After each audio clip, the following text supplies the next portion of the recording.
Maniscalco. Here. All right, thank you very much. Before we continue the agenda, I just wanted to make note that I have an eye exam and I have to log off at 2:50 so I can drive over to the eye exam place. So Councilman Citro, if the agenda continues to 2:50 and we're still not at an end, would you mind taking over? Not at all, Mr. Thank you very much. All right, we will continue now with the agenda. We have Whit Reamer, our Sustainability and Resiliency Director. If you are on, sir, I know you have a PowerPoint presentation. If you would like to go ahead and present that. Mr. Chairman, point of order. Yes, sir. Councilman Dingfelder. Thanks. It looks like we have quite a few items to go. And as I said earlier in the meeting, you know, these are supposed to be 5-minute reports. This is no way this is going to be a 5-minute report. On top of that, Mr. Reamer has gotten a lot of feedback from the community. So what I would suggest is why don't we reschedule this for another date, and that would accomplish two things. Do you have a date in mind, sir? So I don't think there's any urgency. But I don't know. I'm open to other suggestions. Any suggestion by any council members? Because of course, you know, we did hear the public comment this morning, which was significant. Quite a few members from the public stating their concerns about this report. So I understand where Councilman Dingfelder is coming from. Is there a date, perhaps after the holidays, beginning in January? Because I know that, as it's been said, the agendas our calendar is compressed for November and December. I'm open to suggestions from council members. So what's that workshop look like in January, Mr. Shelby? It looks like the Equal Business Opportunity Program 26.5 is the main topic, and the concept of the city auditor conducting an audit on the program, and the unfinished business staff reports is the Transportation Department discussing parking in the right-of-way in residential areas. Those are the only two items on the calendar right now. How about the February workshop? February workshop is open. All right, I'll move this item to a more comprehensive report in the February workshop. Second.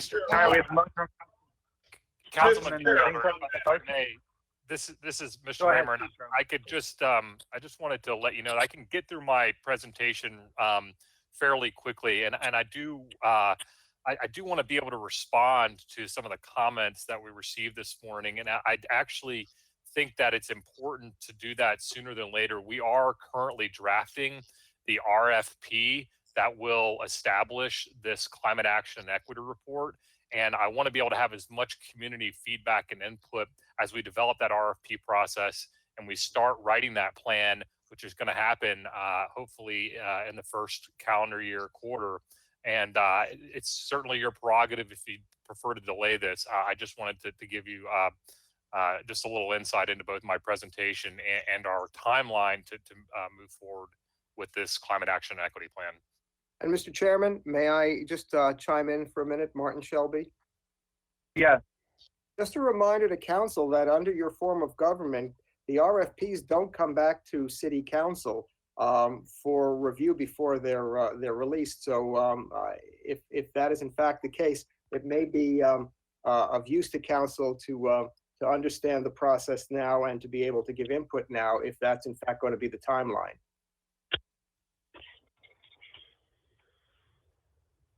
Certainly, council's pleasure. Although I second the motion, if he can do this thing and we can hear it, I don't mind hearing it today. I don't want to put anything more burden on one individual running a program. That's what we have right now, and I'm sure it's in the embryo stage. It'll get better, but I'm not opposed to hearing it today. If he's going to do it, if he says he's going to take, I don't know how much, 10 or 15 minutes. I don't mind that at all. Mr. Chair, if I may, I'd like to ask Mr. Rimmer, he's been sitting here all morning long, And I would like to hear from him today. Anybody else? Mr. Chair, I think that Whit has a great background that lends itself to this position, and I think he at least ought to have a minute to talk about his background and what he plans to do in his defense and in the city's defense. Thank you. All right, Whit. That was Councilman Carlson. Anything you'd like to say or speak at this time? I'm happy to proceed if that's the council's directive. All right, we had a motion to postpone this from Councilman Dingsfelder. Does the second still stand, or do council members wish to go ahead with this today? My second stands if it's going to take an hour, but it's going to take 15 or 20 minutes. I'd like to hear it today. Mr. Reamer, how long do you think your presentation would take? My presentation will be no more than 7 minutes. Perfect. I think we should listen to it today and might as well get it out of the way. Councilman Dingsfelder, what do you think? You withdraw the motion, considering the That's fine. the 7 minutes? Yeah, the report looked like a lot more, and I expected questions and answers, but that's fine. 7 minutes. Whatever. All right, Mr. Reamer, go ahead. Okay.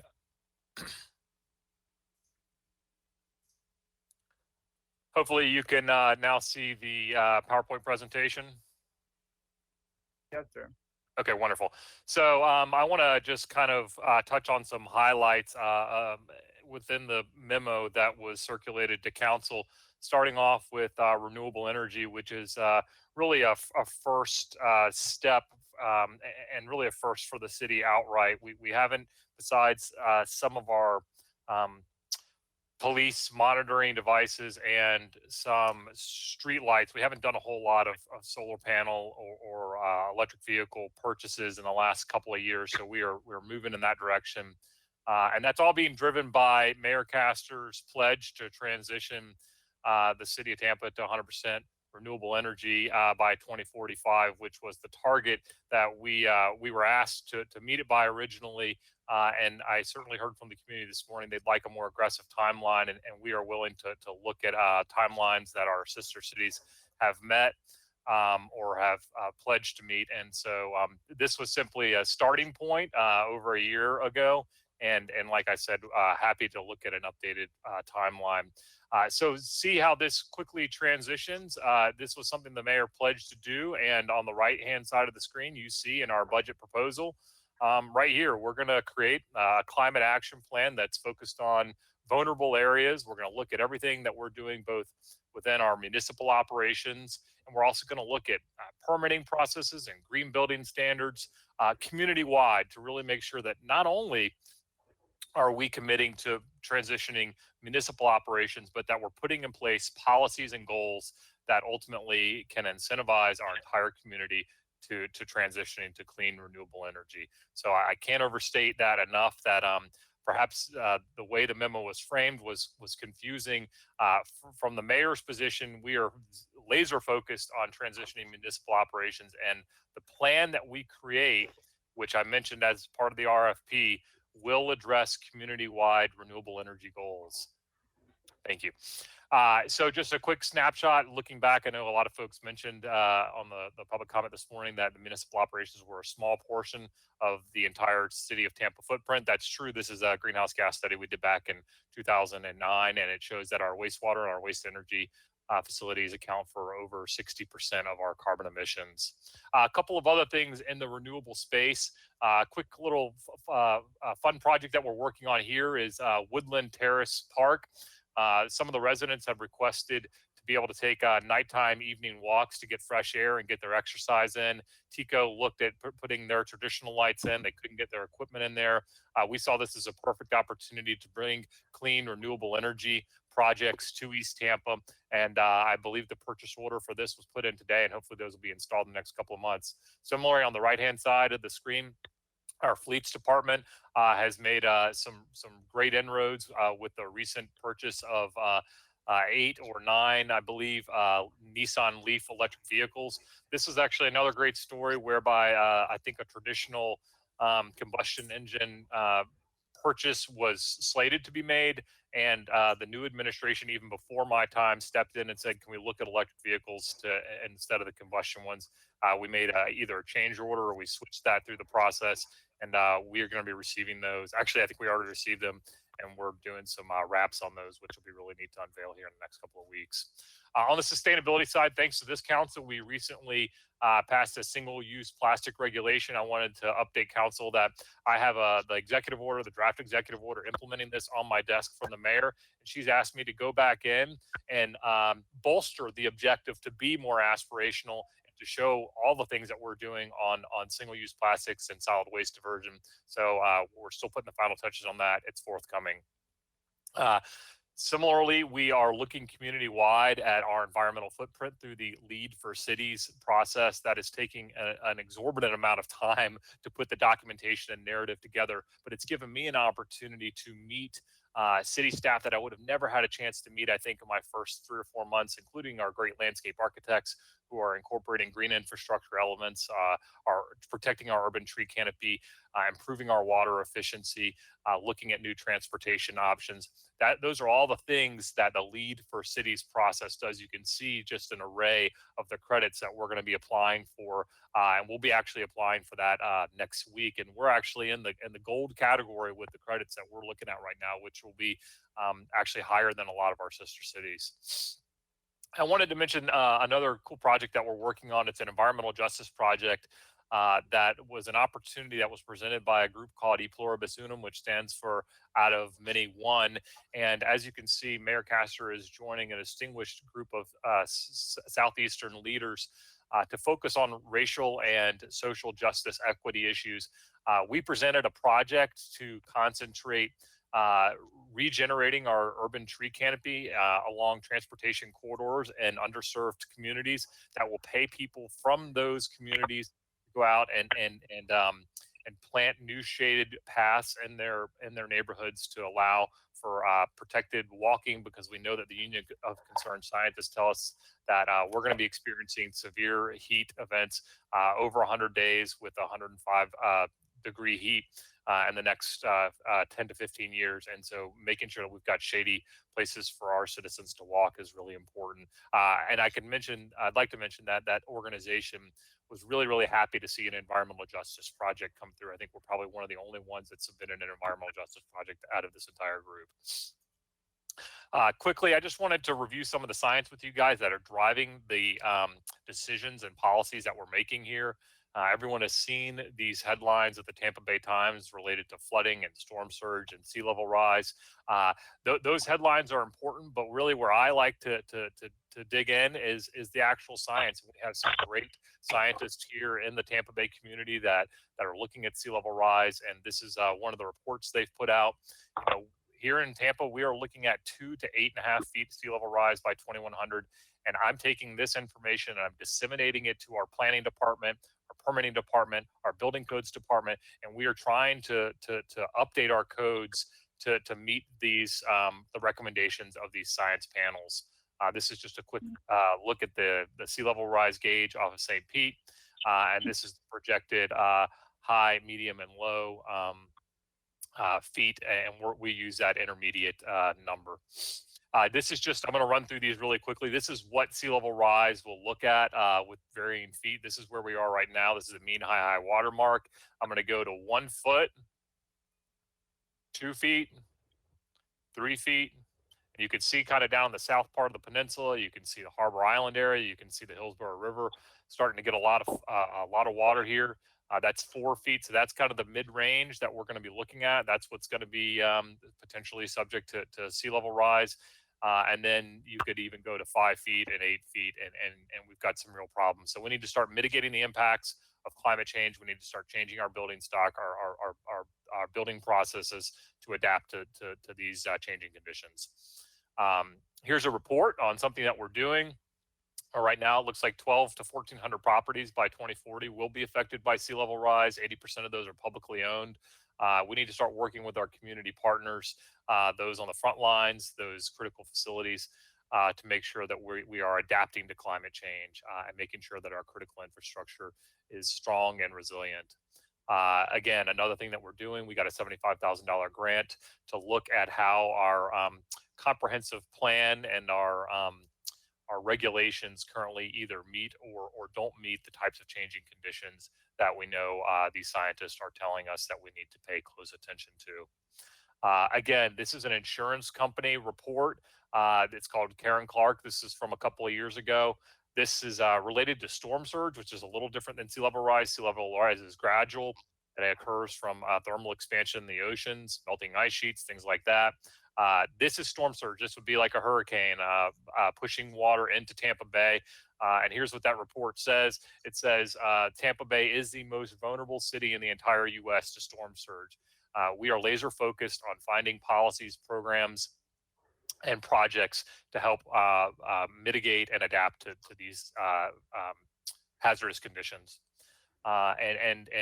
Here's another thing that's happening. Our real estate is starting to change, and the companies that are selling houses like realtor.com are now giving us a flood score. So if you see down here in the bottom right hand part of your screen, you pull up a house down in south of Gandy area, it shows you the flood zone, and you can click on that.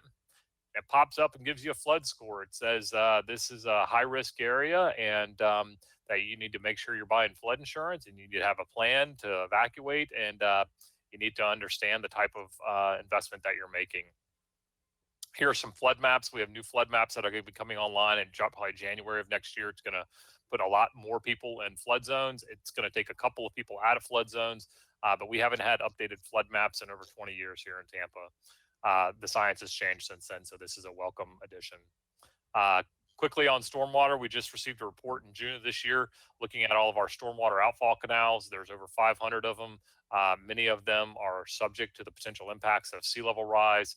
I know our stormwater team is taking sustainability and resilience into the decisions that they're making every single day, and making sure that as we develop new stormwater outfall canals, that they're raised to a level that will be safe from impending tides and sea level rise.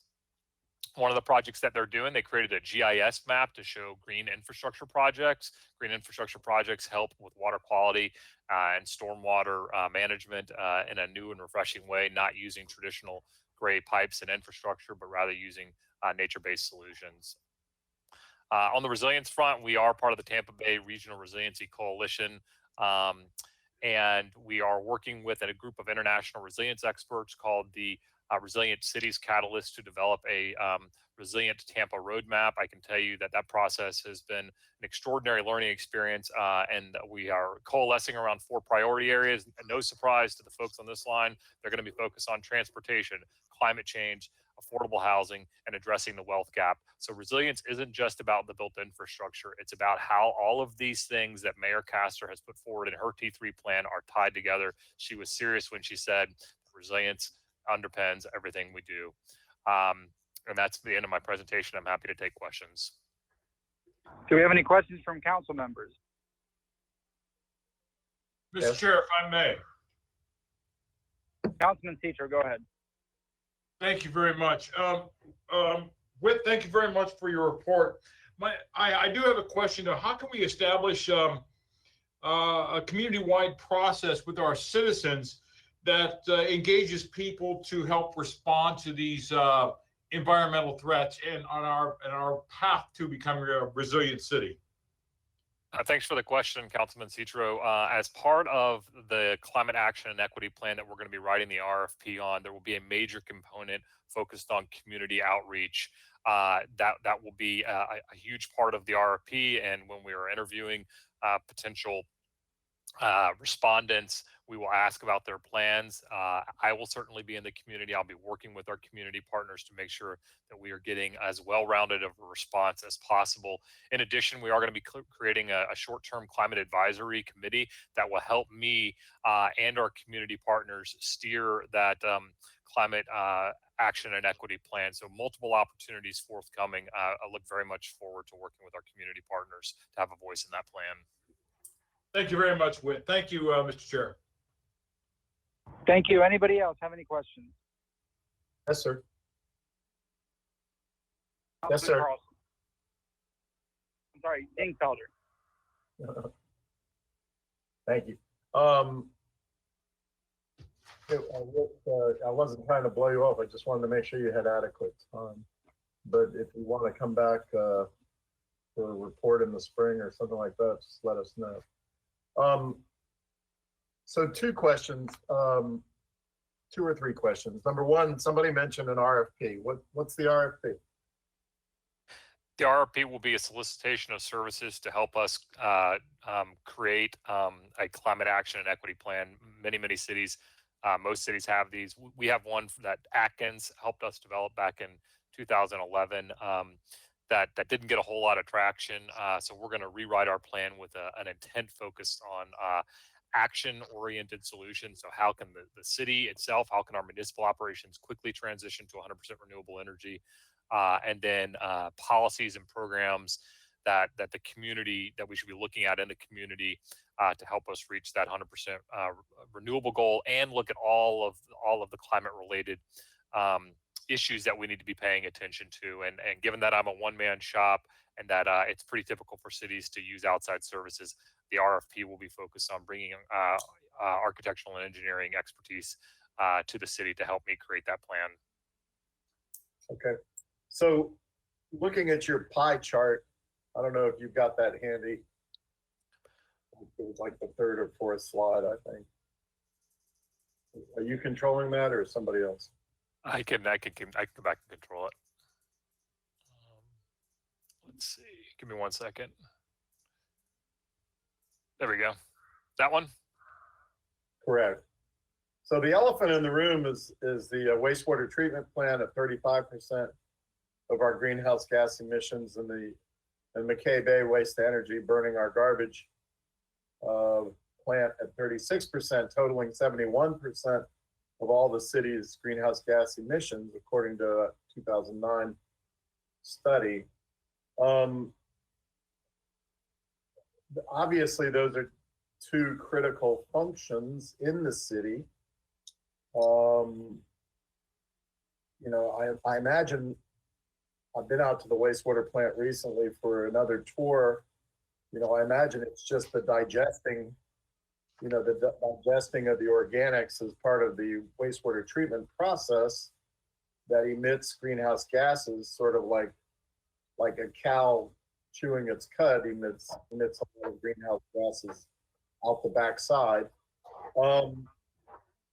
So what what kind of possible proposal is there in regard to those gases? I know that there have been experiments to try and capture some of those gases, especially the methane, and generate electricity with the methane.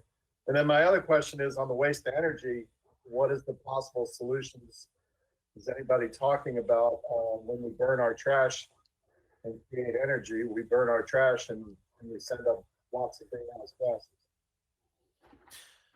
Sure. Thanks for the question, Councilman. I might have to defer some of this and get back to you to get a little bit more specifics from our engineers that run these facilities. But in general, I can tell you that I think the wastewater actually probably has to do with more of the pumps and the moving of the water in the facility. That's incredibly energy intensive. So I think it's probably the electricity that's actually required of the pumps, although they might be including within that calculation some of the emitted emissions from the digestion process. In terms of offsetting or reducing that, you know, we're going to have a wastewater treatment facility. I think they've got a master plan to upgrade it. They're bringing in some cogeneration opportunities, but ultimately this is a critical function that will probably, as it exists now, not change a whole lot over the next couple of years. But the one thing that we can do is, as a city, invest in renewable energy to help offset some of this energy that's being used, and we can put solar panels on either on site or somewhere else, and use that renewable resource as part of the offset. We're looking at any number of options. Those are engineering related questions. Those are the exact types of things that I'm going to be asking in the RFP for help on, Councilman. So that's why the RFP comes into place. Same thing with the waste energy facility. I'd say a low hanging fruit is simply we need to recycle, we need to reduce more of the waste going into that facility. So, so we're not burning as much. That's easy to say, harder to do. But again, looking for efficiencies in our the stacks there that emit those carbon emissions. You know, there are any number of technologies that exist, and that's exactly why we need help understanding what are the best and most innovative cities doing on these things. Come tell us those ideas and give us an opportunity to replicate. Yeah, so in regard to wastewater, you're right. I'm glad you reminded us of that. We're probably spending $100 million on the consultant engineer to look at the wastewater plant. And I think that it's really, really important, considering it's 35% of the total emissions, that you plug yourself in to that process and make sure that your issues, our issues of sustainability and resiliency are addressed in whatever they're doing when they re-engineer that plant. And then the same thing on waste to energy. Obviously, we just took ownership or took control. We always had ownership, but we took control of McKay Bay. And now we're doing a lot of re-engineering and retrofitting there. And again, I know you're just a one-man band, but I would urge you to plug yourself into the McKay Bay too, because if that's 71% of our emissions, we can play around a lot on a lot of other things, but we could really make progress in those two facilities. If I may, Councilman, sorry, sure. I just wanted to quickly respond. I can just tell you the staff that run both of those facilities have been incredibly welcoming of both my ideas and have embraced sustainability and resilience in their master planning initiatives. I've been out to McKay Bay twice. I've been to the wastewater treatment facility once. Those were the first stops I made in the first couple of weeks I came on board. And you're right. To that point, efficiency is the cheapest way to start reducing our carbon emissions and achieve that renewable goal. There's no point in going and overbuilding a big solar field to offset emissions where we could have achieved them much cheaper and much quicker on efficiencies. I just wanted to make that point. And my last point is concurring with the community. When I saw the 2045, it kind of made me gulp. I don't even want to think about how old I was then. And I'd like to, I'd love for us to see more like 2030. So anyway, that's just a comment. All right, thank you, sir. Thank you very much. Any other council members? Mr. Chair. Councilman Carlson. Just a quick comment, and we can address this later, but obviously those maps are a dire warning for South Tampa, and I think probably most people in South Tampa have seen some version of those maps before. I've held a couple forums on this, and the feedback I got from the community, the experts in the community, is that probably the first in line will be the risk managers. The insurance companies will stop covering properties, and then the mortgage companies will stop covering properties. But I heard some of your comments about certain parts of South Tampa, but look forward to working with you to appropriately educate and inform the public about the risks that are being taken, and that not everything could be fixed through building more pipes. Some of it will either require major infrastructure, or we'll have to retreat back. So look forward to hearing more about that later. Thank you. Thank you, Thank you very much. Anybody else? Anybody else? All right. Thank you very much, sir. We appreciate the presentation. Next up, by request of TPD, and we have Chief Burkhall, because of a scheduling conflict, we would like to take up number 64, and I know that there was a presentation, a PowerPoint for it. If we could go to 64, and then we'll go with 61 and 66, and that'll complete the agenda. Mr. Chairman, just a reminder, if you can, number 59 is something that I believe has not been received and filed. I don't know if you're moving past that, but just a reminder that that's just all right. I get a motion to receive and file number 59. So moved, Mr. Chairman. Second. All right, we move to Councilman Miranda with the second from Councilman Teacher. Any objection? All right, by unanimous consent without any objection, that passes. All right. Number 64, I think we have Lee Burkall on the line. Yes, good afternoon, Council, and thank you for the agenda update from me. This is going to be very brief. It's just a quick update on our mental health program. If you could go to the next slide, please. So I'm very excited about our progress in the implementation of this program, as is the mayor, the chief, and myself, and the organization, as we feel that this program will bring a value to our agency and the city at whole.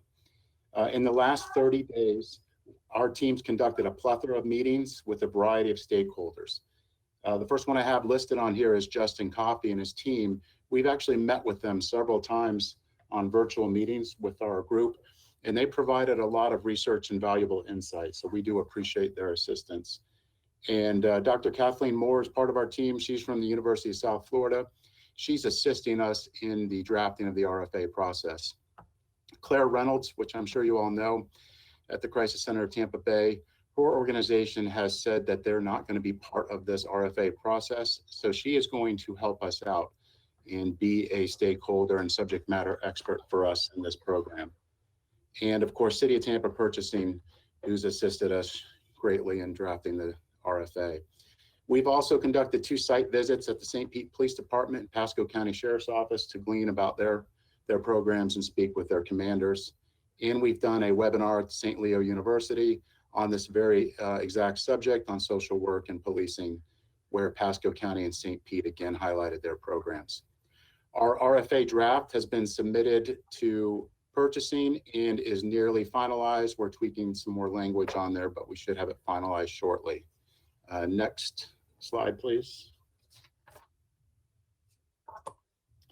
So our RFA, as we discussed before, is going to be very broad and open up a lot of potential options. That does make drafting the RFA very difficult because we're not itemizing a particular plan or program. And we're basically saying, what does the community think would be best for this area, the subject matter experts? To give the community some guidance, we've highlighted these programs here.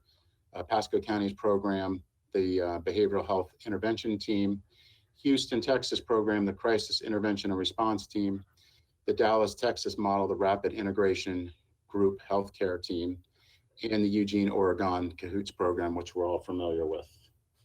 Next slide, please. So the next 30 days, we're going to be preparing the RFA draft for publishing. We're going to establish the RFA Evaluation Review Committee, publish the RFA, and at that point, that's what's critical as the next step is to engage and educate the stakeholders. Some stakeholders may not be aware that this is coming out, so we're going to be proactively reaching out to them so they'll know that this RFA is published.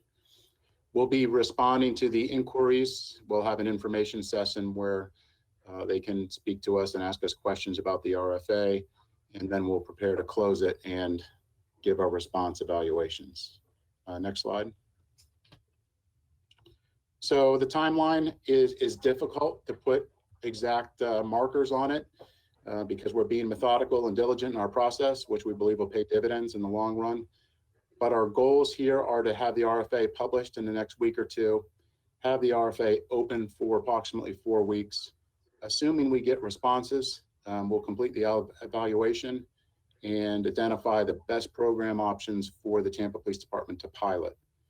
We're aiming for early 2021, where we'll begin the pilot program process. So that's just a quick, brief update. If there's any questions, I'll be happy to answer them. Do we have any questions at this time? Just a comment. Any questions? Go ahead, sir. Yeah, I just wanted to thank Chief Burkall for pursuing this with great vigor and speed. I think it's very exciting. I'm very pleased that they included all the different agencies that they're looking at, including the Eugene CAHOOTS program, because that is responsive to the community. The community was very excited about the Eugene program, so I'm glad that that's still in the mix. I did have one question, if you can answer it, Lee, which is I was sort of surprised and disappointed that the crisis center said they didn't want to participate. Can you tell me why, and can we change their minds or no? I don't want to speak for Clara Reynolds, but it's my assumption that they have too many projects right now. To be honest with you, I'm happy that she's a stakeholder on our end, so it benefits us just as much this way. Okay. But I'm just speculating as to her response. And you're comfortable there's other potential providers out there? Yeah, I'm optimistic. We are trying to get this through quick because other agencies are doing the same thing. So the sooner we get it out, probably the more options we'll have. Again, thank you for your hard work on this. When would the next time that you would anticipate coming back to us with an update? I guess after you have if you're looking for some substance, I would go at the beginning of the year. I missed that, I'm sorry. If you're looking for a substance report, I would say the beginning of the year. Okay. Well, you know what? I'll leave it in your hands to schedule something under Chief of Staff reports to come back to us with an update when you have something substantive to report. Sounds good. Sooner than later. Thank you. Okay. Thank you very much. Anybody else? Anybody else? All right. Thank you very much, sir. We'll go to item number 61. We have a memo from Andrea Zellman. If Ms. Zellman is on the line. Yes, I don't know how much detail you want me to go into. I'm sorry, this is Andrea Zellman, Deputy City Attorney. I did provide the memo just briefly. Council had asked us to look into the possibility of doing a salary history ban, which is a relatively new tool designed to prevent pay discrimination, particularly for women, when prospective employers ask the employees. I'll wait. Mute yourself. That's your cell phone. Thank you. Anyway, the ban would prevent the city from asking prospective employees what their salary was prior to being hired, with the concept being that if you've been historically paid less than, say, women are typically paid less than men, then that asking the history, and then, theoretically, you would then base the new salary on that history. It perpetuates the gender discrimination. So the concept is to stop asking that question. And so as I outlined in the memo, it would certainly be appropriate for council to ask the mayor to implement a policy banning that question here at the city. And I also have Kelly Austin here to quickly explain how that could be done, should that be council's wish. Good afternoon, it's Kelly Austin from Human Resources. And we did a little bit of research to use for the application process called Job Apps. And programmatically, we do have a fix on the form that we could implement to eliminate salary ask. And then what we could do is when the candidate is the chosen candidate to be selected for the job, we could provide them with a supplemental questionnaire that asks what desired or expected salary is. So we would not be asking for their historical salary. It would be what their desired or expected salary is for the position in which they're applying. Chairman? Mr. Chairman? Yes, sir. Go ahead, sir. Thank you, Andrea. Thank you, Kelly.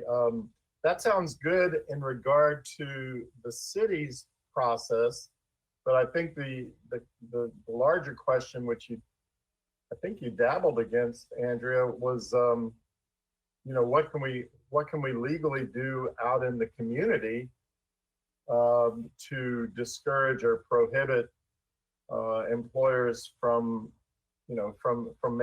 including that in their application process, in their hiring process. And I wasn't sure after reading the memo if Florida is different than New York. It appears they do this in New York to a great extent to help women.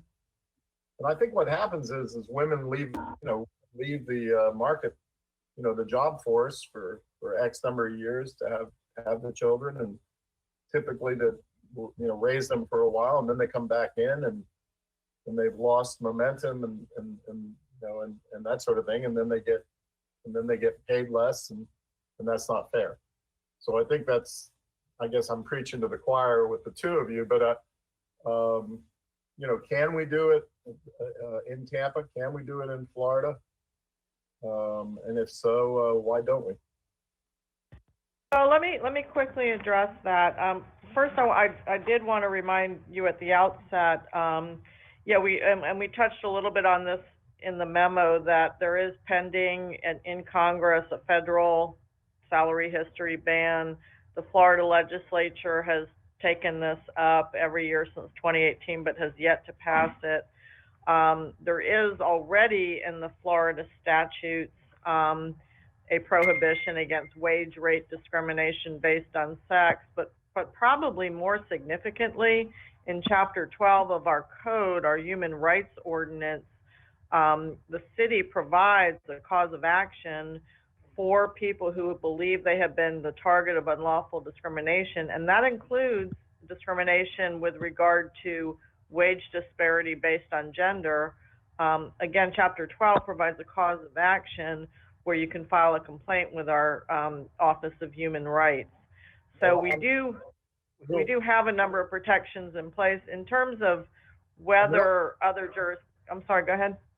I'm very familiar, and I did read that in the memo. I just think that this is a more subtle form of discrimination. I think it'd be extremely hard to ever prove. But I think that we all know that it happens implicitly, not explicitly. And I think this would be a very good proactive way to limit any opportunity for discrimination. And why should people have to prove it? Why don't we just try and cut it off at the pass? So anyway, that leads to my next question. You said 20 states have allowed for it. Florida, obviously, it's been proposed in Tallahassee, and it will never go through as long as a certain party is in power. And just because no Florida or county or city has adopted it, the question is, can we do it? So that was what I was going to go to next. While a number of states have adopted statewide salary history bans that apply to both public and private employers, at the city and county level nationwide, I found literally a handful that apply a salary history ban to private employers as well as government employers. And so, again, this is a relatively new thing that really, when you go back and do the research, has only been utilized for probably the last 3 years.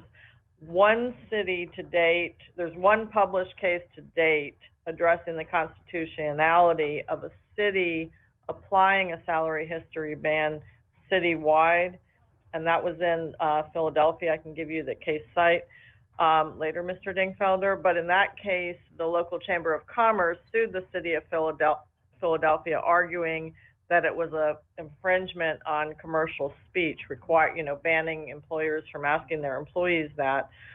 In that case, the Third Circuit Court of Appeals did uphold the city's salary ban, but I would point out that the basis on which they upheld it was by finding that the city had met the intermediate scrutiny test that applies to an infringement on commercial speech, and specifically, they cited to the very extensive expert testimony that was provided when the city council decided to adopt the ban, because it's one of those cases where you have to first determine that there's a substantial interest at stake, and then make sure that what you're doing is narrowly tailored to address that interest. So I would caution council before we move forward with anything like that, we would need to make sure that, first it was necessary in the city of Tampa.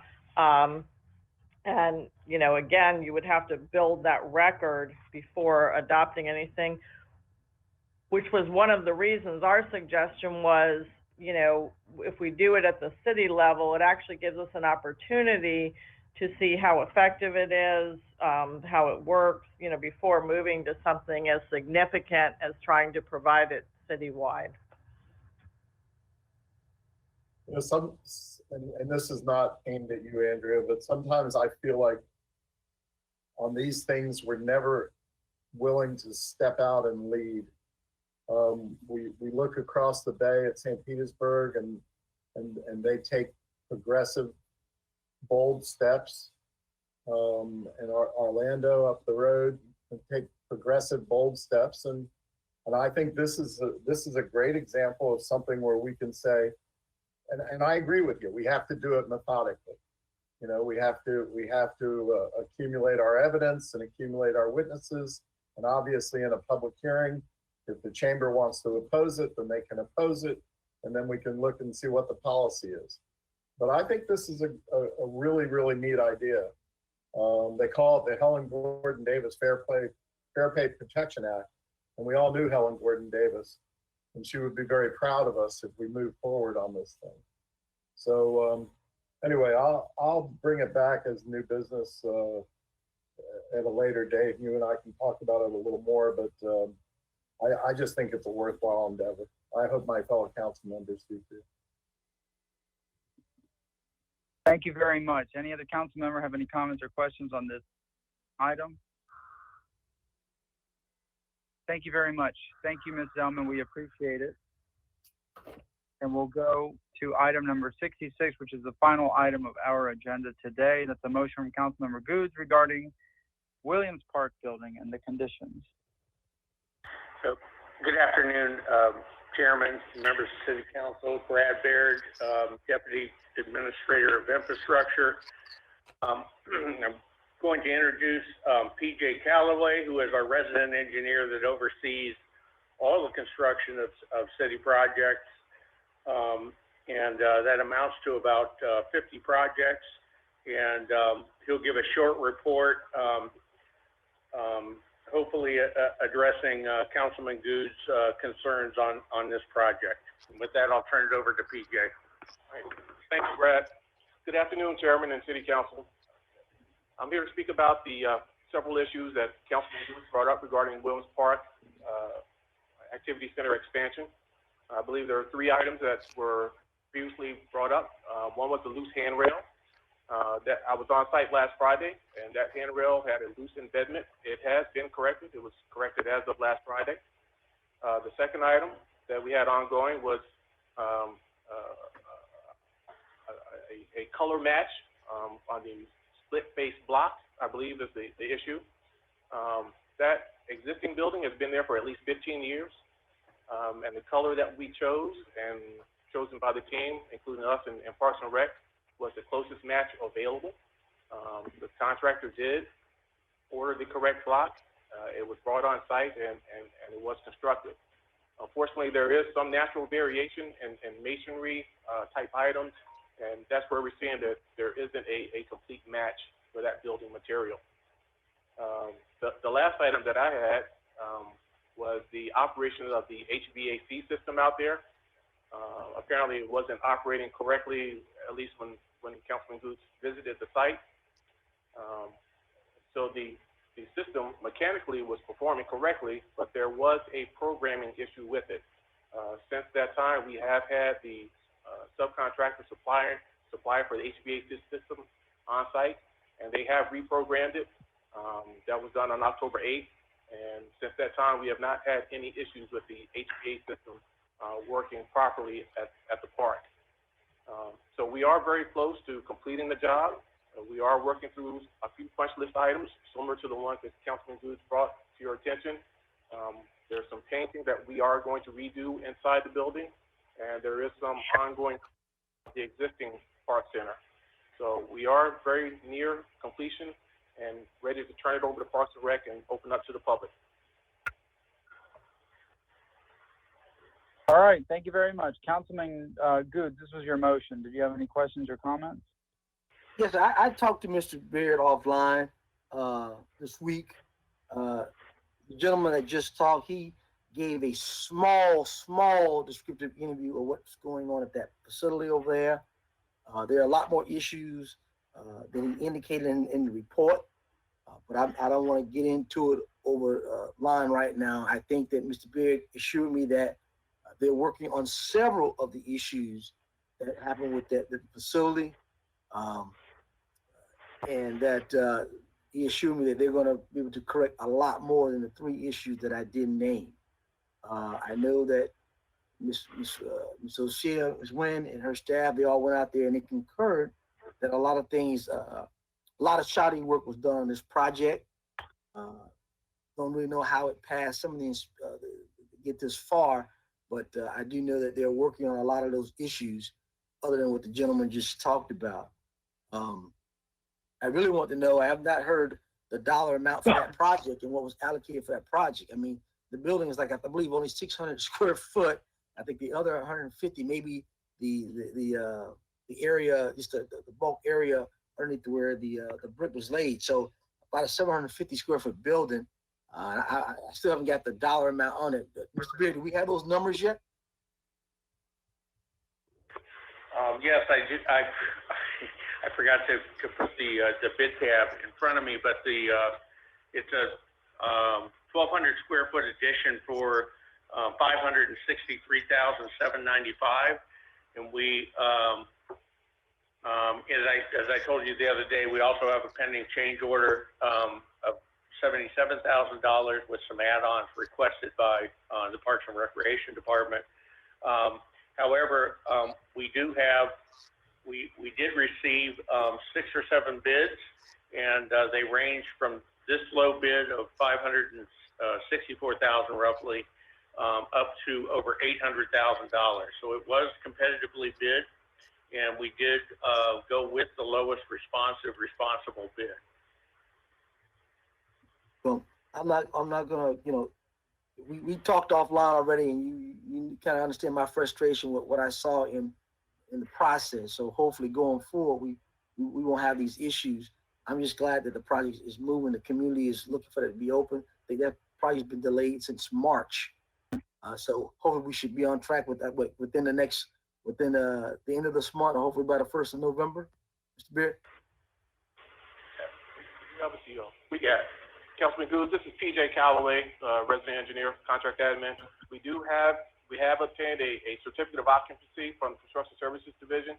And as I said, the building is almost ready to be open. We're just cleaning up and completing some punch list items so that Parks and Rec will feel comfortable bringing the public into that building. And what about the inside painting job on that? Are we going after the contractor in reference to this project? Because I think we're spending some of our money on this now, correct? Yes, sir, Councilman. The contractor will be repainting that entire addition. And you are correct about the paint. It's very strange, actually. I've never seen anything like it. At certain angles, you see different sheens on the paint, and so we made the decision earlier this week to just repaint that entire addition. And then, as PJ said, also you've seen the tile on the inside. We will be cleaning that tile, or re-cleaning that tile again to make it look as good as we possibly can. And I did want to bring up something you brought up to me the other day about the children having to go outside to go to the bathroom, when it's raining, it might get wet. So we looked into that with our architect as well. And for that reason, we made the bathroom that's connected to the main building a unisex bathroom. And then the bathroom that's on the outbuilding that you were referring to, that's also a unisex bathroom. So that should not be an issue. I hope we look at that floor in there, because I mean, that floor was pretty bad in there. if they were already working inside, painting and doing whatever in the floor, that floor was never done. So I'm hoping that's added into what we're going to finish up on that. It is, and we will be doing another cleaning. It was clean once, believe it or not, but yes, there were numerous scuff marks from, you know, the contractor going across the existing flooring, and we will be cleaning that for a second time, you know, off the entire floor. All right, thank you, Mr. Chairman. Thank you, Mr. Beard and Mr. Calloway. You're welcome. Thank you very much. Anybody else? Thank you so much. We appreciate it very much. If I could get a motion for items 62 and 63, they just need to be received and filed. Can I get a motion to receive and file? So moved. Motion from Councilman Goods. Second, Citro. Second. Second from Councilman Citro. Any objection to receive and file those documents? Hearing none, by unanimous consent and no objection, we have received and filed items 62 and 63. And for item 65, we have a resolution for the $500 to be donated to Crossover Church. We discussed it earlier. That was brought forth by Councilmember Vieira. May I have a motion to move the resolution? Move the resolution. Yes, Chair, that resolution was already adopted. Oh, we already did it? Okay, I'm sorry. I'm gonna double check. All right, well, that settles the agenda. We're at new business from council members. I'm gonna start with Councilmember Miranda. If you have any new business, sir.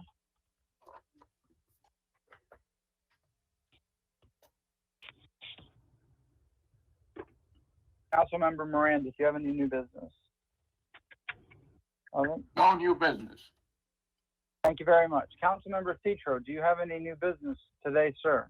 Yes, thank you, Mr. Chair. As per the request of the Planning Commission, a motion scheduling a plan amendment adoption hearing for TA/CPA 20-32 for the evening of December 10th, 2020 at 6 p.m. and direct the legal department to provide the city clerk with the form of notice for advertising the public hearing. Second. We have a motion from Councilman Citro with a second from Councilman Miranda. Is there any objection to the motion? Hearing none, no objection, unanimous consent. The motion is approved. Anything else, sir? Nothing at this time, Mr. Chair. Thank you. Thank you very much. Councilmember Carlson, do you have anything under new business today, sir? No, sir. Thank you for your leadership today. Thank you. Not much leadership, but you know. Thank you very much. Councilman Good, do you have anything today? No, sir. Thank you, sir. Thank you very much. Councilman James Felder, do you have anything today for new business? Yes, sir.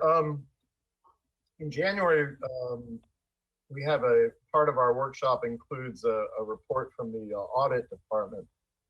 And I spoke to our city auditor recently, and he and I had a long chat about how they do the audits and what type of audits they do and what type they don't do. And I said, wow, this is really good information for all council members as well as the community. They really work hard, and I think they have less people than they used to, which is unfortunate. But anyway, so I'd like to expand when the audit department comes for the workshop. I'd like to expand the scope of their report to be broader in terms of giving us an overview of what the audit department does, and then one additional item as related to the auditors is I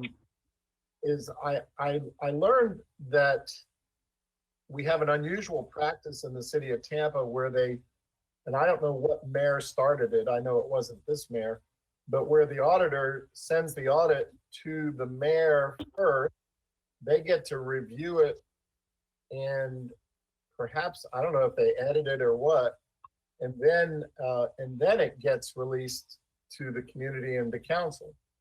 And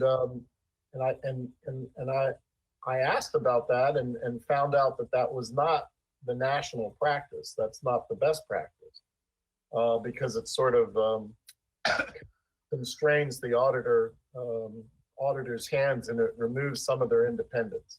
So anyway, so I'd like the auditor to also report on that issue, which is, let's call it auditor independence and previewing by mayor's office. Okay. Do you have a Okay. specific date or anything to that, sir? Well, it's already scheduled for that January workshop. So what I'm doing is just expanding the scope of the auditor's report, and I'll be trying to be more concise for the clerk. So And that is, one, that's January 28th, and that's Thank- set for 9 a.m. presently. okay, yeah. So we'll just add on to their initial report, and in addition to what they already were going to report on, they would also, number one, give us an overview of what the audit department does, and number two, to give us an update on the pros and cons of a mayor's office previewing the audit before it goes public. Okay, we have a motion from Councilman Dingfelder. Do we have a second? We have a second from Councilman Goods. Was that you, sir? Is that your voice? I'll second it. Okay, I don't know if I heard a second. All right. Is there any objection to the motion? All right, hearing none, and by unanimous consent, we've approved this motion. All right, Thank you, sir. Have a good day. thank you. All right, anything else, sir? Nope. Oh, all right, Councilman Vieira, do you have anything at this time, sir? Yes, just very briefly, a motion for a commendation to be given to the Sikh Gurdwara, and I know I mispronounced that, Gurdwara of Tampa Bay, who have distributed over 400 meals to the public every Sunday, and that said commendation be given off site. Second. All right, we have a motion from Councilmember Vieira with a second from Councilman Petro. Is there any objection to the? Hearing none, by unanimous consent without any objection, the motion passes. Anything else, sir?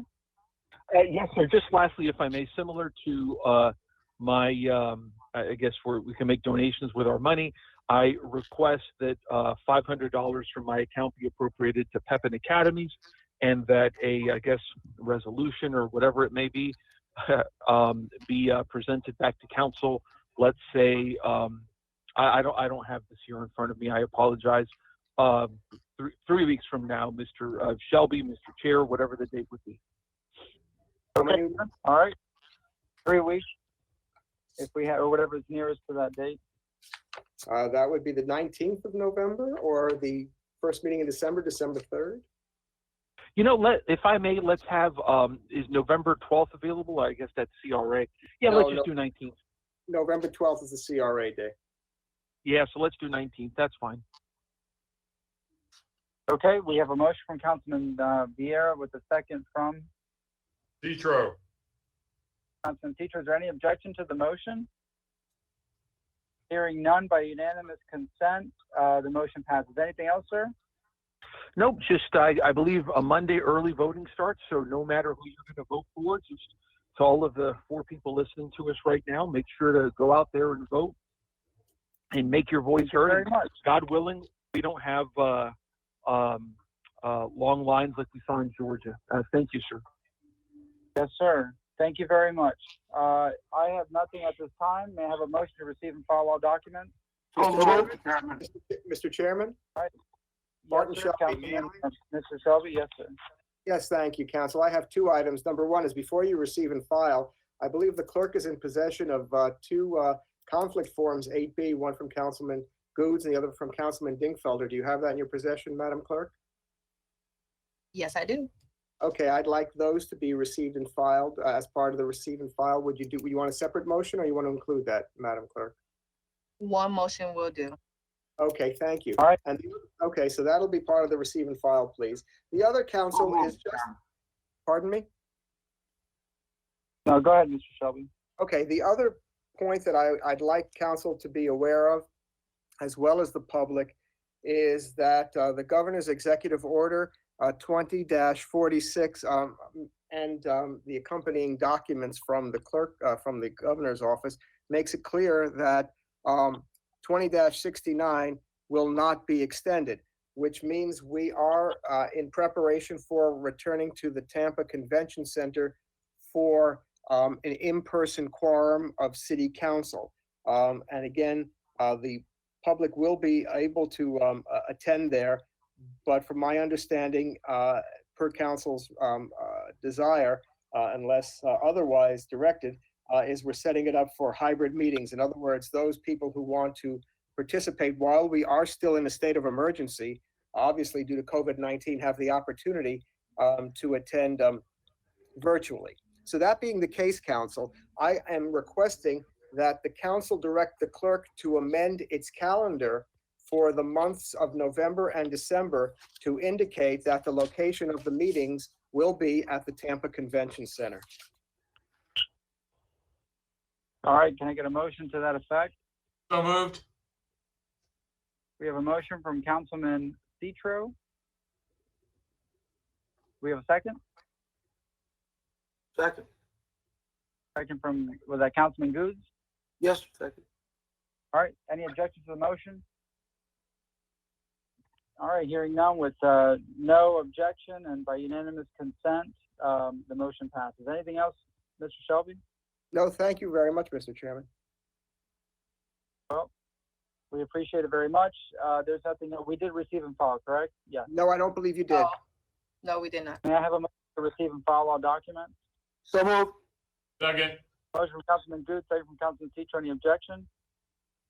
Hearing no objection by unanimous consent, we have received and filed all documents. Thank you very much. We are adjourned.